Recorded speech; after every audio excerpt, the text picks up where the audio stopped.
Hello, I'm Kate Stichin on InstaForex TV with the fresh Forex news. It can be said that the growth of the British pound amid the results of elections ended. The recession in Great Britain is stronger this year than it was expected, and the economic recovery is even more unsteady than it was forecasted. The price pressure probably will weaken soon.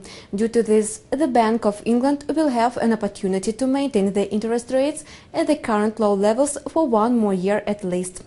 For the pound, it should mean the completion of advance. The British currency was increasing from the moment when, in May, the coalition of Conservative and Liberal Democrats came to power in Great Britain. At first, the pound has been bought against the background of the relief caused by the fact that finally Great Britain has the government which will follow the fiscal discipline and reduction of the budget deficit. Last month it was confirmed when the Finance Minister George Osborne released the emergency budget, which provides the decrease of state expenditures, and this budget strengthened the confidence that the deficit will be reduced. Since then, the pound received the additional support amid more steady than it was expected inflationary pressure and talks that the Bank of England probably will have to toughen the monetary policy earlier than it was forecasted. Nevertheless, the economic data published in recent days reversed the situation for the pound. At first, the revised data on the GDP for the first quarter, which were released only on Monday,